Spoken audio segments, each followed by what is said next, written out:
Esperamos esté pasando un buen tiempo. Le damos la bienvenida a nuestro video, una revisión desde una perspectiva celular y molecular sobre dos diferentes procesos de división celular, uno específicamente con el pez cebra y el otro específicamente con células somáticas de mamíferos. Estos incluyen la fisión asintética, un nuevo proceso de división celular, y la mitosis sin ADN dentro de células de mamíferos. Esperemos lo disfrute. Las células necesitan reproducirse dentro de nuestros cuerpos. Para hacerlo adecuadamente, destacan de 3 puntos de control importantes dentro de las fases G1, G2 y M. Para muchas células, el punto de control G1 parece ser el más importante, ya que si una célula recibe una señal de visto bueno en el punto de control G1, normalmente completará las demás fases y se dividirá. Si no recibe una señal de aprobación en ese punto, puede salir del ciclo y cambiar a un estado de no división llamado G0. La mayoría de las células del cuerpo humano se encuentran en esta fase. Por lo tanto, podemos decir que en la fase G1 es donde se da la autorización o no autorización para comenzar con la replicación en los orígenes de replicación del ADN dentro de la célula, y por lo tanto decidir si ésta va a dividirse o no. Por lo tanto, tendríamos dos tipos de reproducción celular principales. Primeramente, la meiosis, en donde de una madre obtenemos 4 células hijas haploides que necesitan de otra célula haploide para formar una célula diploide, y la mitosis, en donde las células madre se dividen dando a 2 células hijas idénticas. En células de mamíferos no hay ningún ejemplo de división celular sin replicación del ADN, excepto durante la meiosis. Los ejemplos se limitan a la división de células haploides de Saccharomyces cerevisiae o la división celular sin replicación del ADN que ocurre en los embriones tempranos de Xenopus levis y de Drosophila, que se puede explicar por la falta de puntos de control del ciclo celular en esta etapa tan temprana. La piel de los vertebrados exhibe una estructura estratificada, y los estudios clásicos del mapeo del destino en modelos de ratón y pez cebra han identificado ciertos tipos de células epiteliales progenitoras dentro de la capa basal de la piel que son capaces de producir células epiteliales basales, células epiteliales suprabasales y células epiteliales superficiales, durante la piel en desarrollo y en homeostasis. Sin embargo, una diferencia anatómica importante entre la piel del ratón y la del pez cebra es que los peces no tienen capas de células queratinizadas y enucleadas. En cambio, la capa más externa del cuerpo del pez está cubierto por células epiteliales diferenciadas terminalmente, es decir, SEC, y una fina capa de moco transparente, reminiscente de epitelio estratificado no queratinizado, típico en mamíferos. Esta característica clave presenta una oportunidad única para tener una alta resolución y un gran volumen de visualización intravital del comportamiento de las células de la piel en animales vivos que residen en un hábitat estándar. La técnica EDU nos permite observar la proliferación de células sin dañarlas cuando se están tintando. Esta utiliza 5-etinil-2-deoxiuridina como componente principal, ya que este se puede detectar a través de una reacción entre el grupo etinilo de EDU y una ácida fluorescente en un ciclocatión catalizada por cobre. Debido a que la ácida fluorescente es de tamaño pequeño, puede difundirse eficazmente en el ADN de doble cadena y reaccionar con el grupo etinilo de la EDU incorporada. Como resultado, la tinción con EDU no requiere la desnaturalización del ADN. La eliminación del paso de desnaturalización del ADN preserva tanto la integridad física de la muestra como la antigenicidad de varios marcadores proteicos. El primer artículo que les queremos presentar se llama, traducido del inglés, Células epiteliales experimentan fisión asintética para expander superficies corporales en peces cebra, Daniel Radio. Este artículo fue enviado a Nature el 8 de diciembre del 2020, pero no fue publicado hasta el 27 de abril del 2022. La investigación fue llevada a cabo por Chan, Sanders, Ruan, Xu, Zheng, Xiao, Xu y Shen, algunos de los cuales están visibles en esta imagen. En este estudio, los autores desarrollaron un sistema de etiquetado multicolor de membrana celular llamado PalmScan para monitorear toda la población de células epiteliales superficiales o SECs en larvas de pez cebra. Esta técnica fue adaptada de técnicas desarrolladas anteriormente por los mismos autores y otros, como Brainbow y Skinbow. Sus objetivos eran estudiar y comprender cómo actúan colectivamente las células para satisfacer las demandas de cobertura a nivel de organismo. Con estas técnicas, utilizando una línea de codificación LOX y dos de codificación CRE, etiquetaron a la piel con 60 colores distintos, con una duración de 9 días, perfecto para el llamado fate mapping. El experimento de estos autores produjo varios descubrimientos importantes para la biología molecular. Primero, muchas células epiteliales siguen dividiendo hasta 10 días después de la fertilización, sin contribución alguna de la capa basal o suprabasal. Además, aunque la superficie corporal y la cantidad de células aumentaron por 22% y 21% respectivamente, el área de superficie epitelial promedio por célula disminuyó por un promedio de 6%.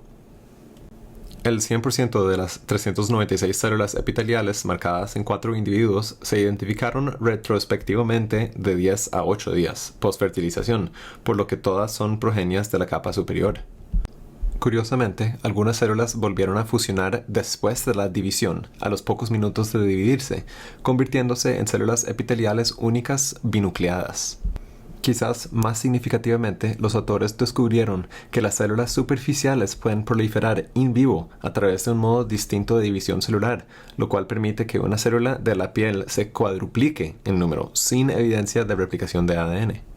Después de realizar ensayos de EDU, encontraron que, a los 6, 8, 10 y 14 días post-fertilización, ninguna de las 17.809 células superficiales en 50 animales era EDU positiva y, por lo tanto, ninguna había llevado a cabo la replicación de su ADN, incluso después de controlar por la presencia de hidroxiurea. Acá las flechas blancas representan células EDU positivas, ninguna presente en células superficiales. Los autores habían descubierto un tipo de división celular sin recombinación de ADN, lo cual nombraron fisión asintética. Esto también está evidenciado por una reducción en el tamaño de genoma de cada célula. Para los 14 días, la mayoría de las células tenían un tamaño reducido, pero ya para la fase adulta volvieron a presentar el tamaño regular. Los resultados descubiertos por Chan y sus colegas en este estudio son potencialmente de gran importancia para nuestra comprensión de los procesos celulares. La fisión asintética puede representar una estrategia barata, por decirlo así, pero altamente eficiente para producir una mayor cobertura epitelial durante las fases de crecimiento acelerado, haciendo que cada célula de la progenie sea más pequeña y delgada. Esto lo demostraron porque, en condiciones que promovieron un crecimiento rápido, el número de células epiteliales superficiales casi duplicaron, cuando la demanda de superficie era alta en comparación con la demanda baja. Bueno, el segundo capítulo que se va a presentar es la mitosis sin replicación de ADN en células somáticas de mamíferos. En las células de mamíferos no hay ningún ejemplo de división celular sin replicación de ADN, excepto durante la mitosis. Los ejemplos se limitan en la división celular de las células haploides de la Saccharomyces cerevisiae, que da como resultado la generación de células con menos de un valor. En C. cerevisiae, la ausencia de licencia, el punto de control podría estar relacionado con la falta de P53 y geminina, lo cual la división celular sin replicación de ADN también se puede observar durante el desarrollo temprano en Xenopus laevis y en embriones de Drosophila. La inhibición de la licencia de replicación del ADN durante varios desencadena una detención similar a la G1 en las células normales y muere masiva en células cancerosas. Este bloqueo similar a G1 se basa en la activación de P53 y P21. Sin embargo, hay insensibilidad en el punto de control que siguen sin destacar, particularmente en la licencia. Por lo que entonces el artículo quiere mostrar que la síntesis del ADN y la mitosis están desacopladas cuando se inhibe la licencia de replicación. Bueno, seguidamente tenemos materiales y métodos, que hay varios métodos como plásmidos y construcciones, que estos se fueron para la eliminación de cajas de destrucción debox y adición de epitopos mediante PCR. Otro fue la preparación de partículas virales e infección. en los cuales los vectores derivados del VIH pseudotipificados con proteínas fueron producidos por transferencia de la construcción de empaquetamiento, y estos se autoinactivaron mediante la codificación de debug geminina. Durante 36 horas después de la transfección, las partículas se recolectaron y filtraron antes de la infección de diferentes líneas celulares. Para células sin medios era la extracción de fibroblastos, que para embrionarios de ratón se utilizaron y extrajeron mediante las gónadas, órganos internos y cabezas, eliminados antes del aislamiento. Para lo que son los fibroblastos en la punta de la cola, se hicieron o se cortaron trozos pequeños de la cola y se tripsinizaron y colocaron en placas para obtener cultivos de fibroblastos. Estos se expandieron mediante 3 días con un suero de fetal de bovino. Y finalmente tenemos la inmunofluorescencia, los cuales se sembraron en cubreobjetos y se lavaron con PVC y luego se fijaron en paraformaldehído. Además, se generaron anticuerpos primarios utilizando el antifosfo y antineoclina. Después de 3 lavados, las células se incubaron con anticuerpos secundarios diluidos en tampón de bloqueo durante 1 hora y ADN se tiñeron. Las células se observaron utilizando microscopios de fluorescencia. A partir del artículo de mitosis sin replicación de ADN, se menciona que en primera instancia que la expresión de los D-Box geminin afecta la proliferación celular de células normales, sin inducir un punto de control, y que dentro del cuerpo se generan diferentes líneas celulares estables donde la expresión de un mutante germina carente de la destrucción de los Box.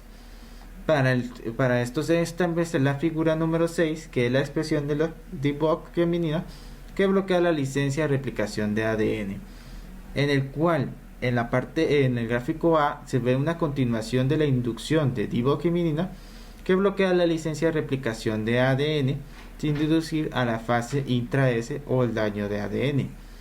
Y en la parte B es la D-Box geminina que inhibe la replicación de ADN. Y en C hay una expresión heterogénea de los D-Box geminina tras la inducción de DOX.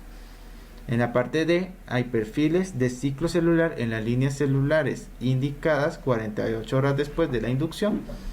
Y en E, imágenes representativas en contraste a las fases celulares de 3T3, HT116 y T98G.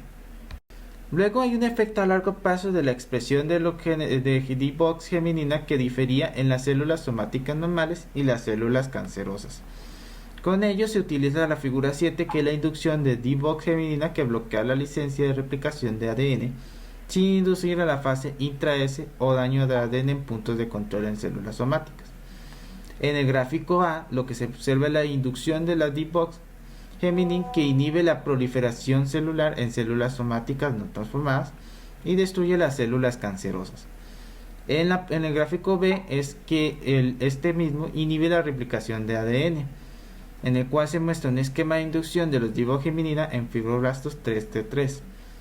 En el gráfico C hay una expresión de los D-Box que evita la licencia de replicación de ADN al bloquear la acción CDT1. Y en el gráfico D, la inhibición de la licencia de D-Box geminin no induce a la activación del punto de control durante el primer ciclo celular. Luego hay una progresión mitótica en células somáticas en la ausencia de licencia de replicación de ADN, en el cual inesperadamente las células se expresan con D-Box geminina continuaron ciclando. Mediante marcadores de entrada de ciclo celular se mostrará una cinética similar en células de control y expresión de los D-Box geminina. Con ello se va uno a la figura número 8, en la cual las células somáticas la expresión de D-Box geminina no bloquea la progresión del ciclo celular e induce la entrada mitótica de células no autorizadas. En el gráfico A hay una expresión de los D-Box geminina no proviene de la expresión de marcadores mitóticos. Estos extractos de proteínas totales de las células 3T3. En el gráfico B hay un análisis inmunofluorescente del control y células mitóticas sin licencia. Y en el gráfico C es la expresión de los D-Box geminina que conduce a una entrada mitótica en células con contenido de ADN 2C, en el cual las señales de pH3 en células 3T3 que no expresan los D-Box y que tienen 2 células y 4 células post-replectivas. Ya con esto y los demás respectivos resultados se llega a la discusión en el cual el experimento de Garnier et al. Descubrieron que se puede salvar varios puntos de control celulares, lo cual permite que células somáticas de los mamíferos entren en mitosis sin replicación de ADN. Aunque a diferencia del experimento anterior, estos procesos fueron inducidos en condiciones controladas de laboratorio y con estimación química. Ambos artículos sirven para demostrar que la división celular es un proceso más dinámico y alterable de lo que se creía anteriormente. Los autores encontraron que aunque las células somáticas de ratones adultos normales, las diferentes vías de respuesta del punto de control están operativas. No se inducen cuando el inicio de la replicación del ADN se previene por completo, lo que quizás se podría relacionar con la fisión sintética antes descrita por Chang, en el que la maquinaria no es tan sensible como se pensaba anteriormente. Es importante destacar que la entrada mitótica de células con genoma no replicado desencadena por la inhibición de la licencia. No se basa en la sincronización celular. Para dar una proporción significativa en células no licenciadas, se puede establecer que el uso mitótico y dividirse a pesar de una ausencia de replicación de ADN. Si bien la duración de la mitosis aumenta en estas células, al final logran completar un proceso produciendo dos células hijas viables con un contenido de ADN de C1C. A diferencia del anterior artículo, estas células muestran un contenido de ADN relativamente homogéneo, lo cual sugiere que la posibilidad de desarrollar nuevos enfoques experimentales para generar células haploides e partir una variedad amplia de células somáticas de mamíferos. Estas son las referencias utilizadas en el desarrollo de esta revisión. Esperamos que haya disfrutado. Muchísimas gracias por su atención.